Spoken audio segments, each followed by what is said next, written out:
Hello my dear students, myself Jasjeet Kaur, your English teacher from Semigo International School.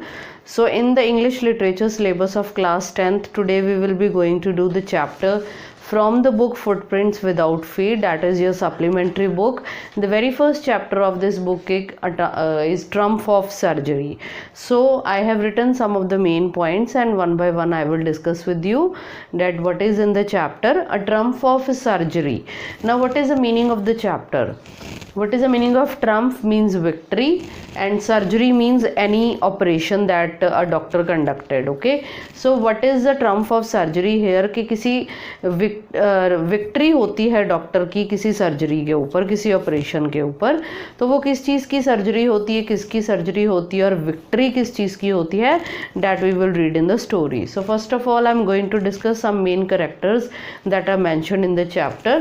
First is Dr. Harriet, veterinary surgeon. वो एक animals का doctor है, एक veterinary surgeon है, doctor है जो यहाँ पे दिखाया गया है, जो कि मेन कैरेक्टर है स्टोरी का. Next one is Mrs Pomfrey. Mrs Pomfrey कौन है? सबसे पहले तो वो एक रिच लेडी है, रिच वुमन है, and owner of a dog named tricky, और एक पेट डॉग की ओनर भी है जिसका नाम क्या है? ट्रिकी है उसका नाम. तो मेन यहाँ पे तीन कैरेक्टर्स हैं, डॉक्टर हैरियट, मिसेस पम्फ्रे और उसका डॉग है ट्रिकी. तो स्टोरी स्टार्ट कैसे होती है कि जो ट्रिकी है वो एक ओवरफेड डॉग है. ओवरफेड का मतलब क्या है कि उसकी जो ओनर है मिसेस पम्फ्रे, वो उसको इतना ज़्यादा पैम्पर करती है कि उसको इतना ज़्यादा फीड देती है, उसको खिलाती पिलाती है कि वो अपने साइज़ से बहुत ज़्यादा हो चुका है, वो एक ओवरफेड डॉग बन चुका है. Tricki is overfed by Mrs Pumphrey, कि उसको वो चीज़ें भी खाने के लिए दी जाती हैं जो कि उसके लिए या उसकी हेल्थ के लिए अच्छी नहीं है. अब जो डॉक्टर हैरियट है, एज अ डॉक्टर उसे इस बात की बहुत चिंता होती है, क्योंकि वो नेबर्स भी हैं, और उसे इस बात की बहुत चिंता होती है कि मिसेस पम्फ्रे उसको बहुत ज़्यादा पैम्पर करती है, और जब भी कोई प्रॉब्लम होती है she comes to me to discuss that problem. लेकिन वो उसको इतना ज़्यादा पैम्पर करती है कि उसका डाइट के ऊपर बिल्कुल भी कंट्रोल नहीं है, और उसकी कोई भी फिज़िकल एक्सरसाइज जो है वो नहीं करवाई जाती है. Now doctor Harriet was worried for the fat dog. Doctor Harriet उस फैट डॉग के लिए बहुत वरिड होता है, क्योंकि जब भी वो उसको आते जाते स्ट्रीट में देखता है तो देखता है कि उसकी सेहत इतनी ज़्यादा बढ़ रही है, उसकी हेल्थ, कि उससे चला भी नहीं जाता है. उसका जो बॉडी का वेट है इतना ज़्यादा बढ़ रहा है कि मिसेस पम्फ्रे उसको खिलाती पिलाती इतना ज़्यादा है, और उसके डाइट पे बिल्कुल कंट्रोल नहीं है, और कोई फिज़िकल एक्सरसाइज नहीं होती है. Extra diet of tricky like chocolates, cream cakes, sweets के बहुत सारी स्वीट्स उसको दी जाती हैं, उसको हॉर्लिक्स दिया जाता है, उसको मीट दिया जाता है, उसको क्रीम केक्स दिए जाते हैं, उसको चॉकलेट्स दी जाती हैं, only to pamper the dog. तो एक्स्ट्रा डाइट देने की वजह से ट्रिकी की हेल्थ बिगड़ सकती है. Over pampered dog, no exercise, कोई भी उसकी एक्सरसाइज नहीं होती है. उसको ओवर पैम्परिंग उसके ओनर से मिलती है, क्योंकि वो एक बहुत रिच लेडी है, तो उसका अपना जो एक बॉन्ड है, एक अटैचमेंट है उसके डॉग के साथ बहुत ज़्यादा होता है. लेकिन डॉक्टर हैरियट इस बात से वरिड होते हैं कि मिसेस पम्फ्रे को एक दिन ज़रूर पछताना पड़ेगा कि वो अपने डॉग को इतना ओवरफेड क्यों कर रही है. Now what happened next?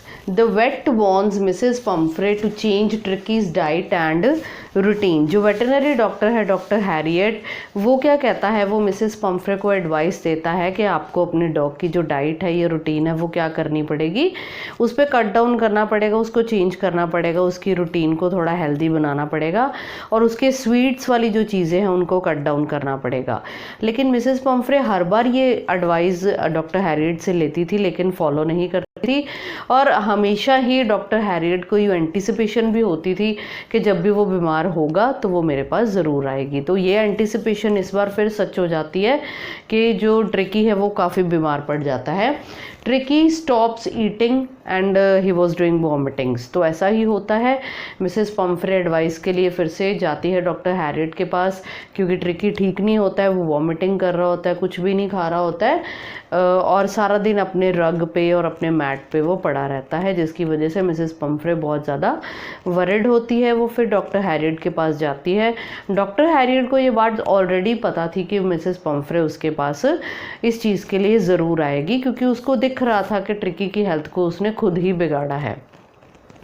Now doctor Harriet planned everything. अब इस बार डॉक्टर हैरियट ने ऑलरेडी सब कुछ अपने मन में प्लान किया हुआ था कि इस बार वो उसकी जो ओनर है, ट्रिकी की जो ओनर है, उसको किस बात के लिए कन्विंस करेगा, किस बात के लिए कन्विंस करेगा, convinces her to hospitalise the dog, के डॉग को इस बार क्या करना पड़ेगा कि उसकी कंडीशन बहुत ख़राब है और फोर्टनाइट के लिए मींस 15 दिनों के लिए कम से कम उसे एक अलग इन्वायरमेंट में रखना पड़ेगा। उसका ट्रीटमेंट होगा, उसकी सर्जरी होगी, तभी उसका ये जो वेट है वो लूज़ होगा और वो अपनी सही कंडीशन में आएगा। तो इस बार डॉक्टर हैरियट जो है वो मिसेस पम्फ्रे को कन्विंस करने में सक्सेसफुल हो जाता है कि ट्रिकी को हॉस्पिटलाइज करना पड़ेगा for minimum 15 days. Now dog owner separation. अब जो मिसेस पम्फ्रे थे वो तो अपने डॉग से इतना प्यार करती थी, वो उसको इतना पैम्पर करती थी, तो उसके लिए ये लॉन्ग सेपरेशन 15 दिनों की बड़ी मुश्किल थी, लेकिन फिर भी किसी न किसी तरह वो कन्विंस हो जाती है और ये जो सेपरेशन होती है ये मिसेस पम्फ्रे को बहुत सैड कर देती है। तो इतनी लॉन्ग सेपरेशन होती है, लेकिन जो डॉक्टर हैरियट है वो बिल्कुल फर्म है अपने डिसीजन पे, वो उसका इलाज करना चाहता है, उसका ट्रीटमेंट करना चाहता है।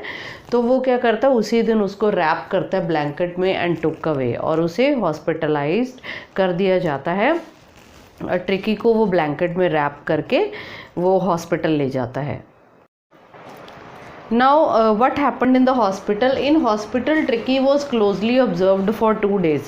अब 15 दिन के लिए for a fortnight जब उसको लेके जाया जाता है, डॉक्टर हैरियट उसको अपने हॉस्पिटल में लेके जाता है, तो वो पहले उसको 2 दिन अच्छे से ऑब्जर्व किया जाता है, उसको कुछ भी खाने के लिए नहीं दिया जाता, and only plenty of water was given to him and enough of exercise was given, कि ताकि वो अपनी सराउंडिंग्स को थोड़ा सा एक्सेप्ट करे। तो in hospital Tricky was closely observed for 2 days, no food was given, उसे खाने के लिए कुछ नहीं दिया जाता, only plenty of water was given and enough exercise, ताकि वो अपनी सराउंडिंग्स को अच्छे से समझ सके। जो यहाँ पे राइटर है, यहाँ पे जो नरेटर है, या हम कह सकते हैं कि जो वेटरनरी डॉक्टर है यहाँ पे जो उसका ट्रीटमेंट कर रहा है, उसके मन में ऑलरेडी ये प्लान था कि वो ऐसे ही करेगा, क्योंकि अगर वो घर में रहेगा तो उसे कुछ ना कुछ खाने के लिए मिसेस पम्फ्रे देती रहेगी। उसका यही प्लान था कि वो उसे सर्जरी के नाम पे हॉस्पिटलाइज्ड कर लेगा और उसे अच्छे से ऑब्जर्व करेगा और ट्रीट करेगा।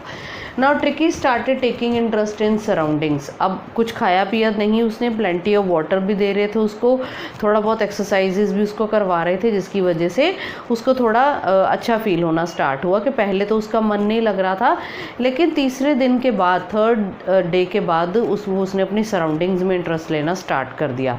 अब क्योंकि डॉक्टर हैरियट एक वेटरनरी सर्जन था, तो वहाँ पे और भी डॉग्स थे जिनके साथ वो पहले मिक्सअप नहीं हो रहा था, लेकिन धीरे धीरे जब उसको खुद को अच्छा फील होना स्टार्ट हुआ, उसकी बॉडी थोड़ी लाइट वेट होनी स्टार्ट हुई, तो उसने अपने सराउंडिंग्स में और जो वहाँ पे डॉग्स थे जो ट्रीटमेंट के लिए आए हुए थे उनके साथ इंटरेस्ट लेना स्टार्ट कर दिया।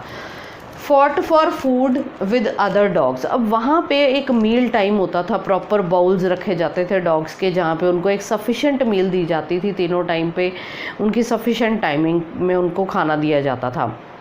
तो वहाँ पे भी ट्रिकी ने क्या करना स्टार्ट किया, अपने खाने के लिए लड़ना स्टार्ट किया दूसरे डॉग्स के साथ। अब ये काम उसका घर पे नहीं होता था, मिसेस पम्फ्रे अगर उसको नहीं भी ज़रूरत होती थी तब भी उसको खाने के लिए कुछ ना कुछ देती थी, लेकिन यहाँ पे लिमिटेड मील मिलता था, लिमिटेड फूड मिलता था स्टफ, जिसके लिए आपको फाइट करनी पड़ती थी दूसरे डॉग्स के साथ। तो एक फ़िज़िकल एक्सरसाइज भी होती थी और एक लिमिटेड अमाउंट ऑफ खाना भी उनको मिलता था। Now tricky was recovering without any medication, कि जो ट्रिकी था उसको विदाउट मेडिकेशन क्या मिल रही थी, उसकी रिकवरी हो रही थी बिना मेडिकेशन के।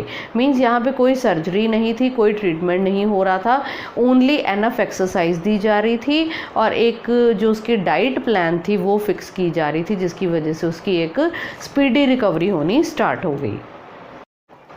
Now what was the reaction of Mrs Pomfrey? जब ट्रिकी जो है हॉस्पिटलाइज्ड होता है तो मिसेस पम्फ्रे को बहुत ज़्यादा टेंशन होती है। वो दिन में कितनी बार फ़ोन करके डॉक्टर हैरियट से ये बात कंफर्म करती है कि क्या वो ठीक है कि नहीं ठीक है, उसकी सर्जरी सही से हो गई, कि उसकी हेल्थ कैसे है। Now Mrs Pumphrey always keep on ringing to enquire about Tricki. But doctor Herriot smartly evades her queries, कि डॉक्टर हैरियट बड़ी स्मार्टली उसके सारे क्वेश्चंस के आंसर देता था और कहता था कि वो रिकवर कर रहा है, बहुत अच्छे से रिकवर कर रहा है, उसकी जो ट्रीटमेंट है, उसकी जो सर्जरी है वो अच्छी हुई है और वो जल्दी ही रिकवर कर जाएगा। अब यही बात मिसेस पम्फ्रे को बड़ा और वरिड कर देती थी कि इट मीन्स जो उसकी सर्जरी है उसमें उसका ब्लड लॉस हुआ होगा, उसको कुछ प्रॉब्लम्स आई होंगी, तो उसको खाने पीने के लिए वो और सामान भेजने लगी हॉस्पिटल में ही। Mrs Pumphrey sent a lot of eggs, wine etcetera. अब एग्स भेजती थी, वाइन भेजती थी, जो जो चीज़ें ट्रिकी को पसंद थी, ताकि जो उसका जो लॉस हुआ है वो उसका रिकवर हो जाए। लेकिन जो डॉक्टर हैरियट था वो क्या करता था, वो ये सब उसको दोबारा नहीं देना चाहता था, उसकी डाइट में ये चीज़ें दोबारा नहीं देना चाहता था। तो वो लोग क्या करते थे, जो भी उसके घर से सामान आता था, डॉक्टर हैरियट और उसके जो अटेंडेंट्स थे उस फीस्ट को एंजॉय करते थे। Feast used by weight and his attendants, कि जो भी उसके घर से खाना आता था, एग्स आते थे, वाइन आती थी, वो खुद बैठ के एंजॉय करते थे। जिससे डॉक्टर हैरियट को ये लगा कि अगर हम ट्रिकी का स्टे थोड़ा दिन और बढ़ा दें अपने हॉस्पिटल में तो हमें कितने दिन ऐसा खाना खाने को मिलेगा। लेकिन जितनी बार वो रिंग करती थी, उसको फ़ोन करती थी, उसका हालचाल पूछती थी, इससे वेटेनरी डॉक्टर को, डॉक्टर हैरियट को ऐसा लगा कि उसे इतना ज़्यादा स्टे वो नहीं बढ़ा सकता, उसे घर पे भेजना ही पड़ेगा। After 15 days informed Mrs Pumphrey to take him back, कहता कि अब जो है ट्रिकी ने काफ़ी रिकवर कर लिया है, तो अब आप आके उसको घर पे ले जाओ। तो मिसेस पम्फ्रे अपने जो उसके सर्वेंट्स होते हैं उनके साथ आती है, उसके जो बेड्स वगैरह है वो लाए जाते हैं, कार में उसकी पूरी तैयारी करके लेके आया जाता ताकि उसको घर लेके जाएं कंफर्टेबली, उसके जो कपड़े वगैरह हैं प्रॉपरली लेके आए जाते हैं। एंड मिसेस पम्फ्रे लास्ट में क्या करती है, थैंक करती है किसका, डॉक्टर का, for the victory over the surgery of a dog. वो उसको डॉग की जो सर्जरी हुई है उसमें सक्सेसफुल होने के लिए वेटनरी डॉक्टर हैरियट को थैंक यू करती है कि उन्होंने इस सर्जरी को बहुत सक्सेसफुली किया है। लेकिन असल में कोई ऐसी सर्जरी नहीं हुई थी, only the medical treatment and enough of exercise was given to Tricky, और जिसमें वो कामयाब भी हुआ। लेकिन अभी भी डॉक्टर हैरियट को ये लगता था कि जैसे मिसेस पम्फ्रे उसको पैम्पर करती है तो ये घर पे जाके फिर ही दोबारा उसी हेल्थ कंडीशन में वापस आ जाएगा। लेकिन अभी तक मिसेस पम्फ्रे के मन में यही था कि उसकी सर्जरी हुई है और उसने रिकवर करना स्टार्ट कर दिया है। लेकिन कोई रिकवरी जो थी वो किससे हुई थी, मेडिकल ट्रीटमेंट से हुई थी, किसी भी तरह की कोई सर्जरी नहीं हुई थी, सिर्फ enough of exercise and medical treatment was given, a diet plan was given, a fixed routine was set, जिसकी वजह से ये सब कुछ होता है। So this was all about the story where a very rich women who pampered her dog very much, and how Dr. Harriet planned all the situations and treat the dog very smartly. I hope I have cleared all the points of the chapter. So this was all about this chapter, Trump of Surgery. You can read this chapter from your literature companion books also, and even from your textbooks also. Thank you. Goodbye.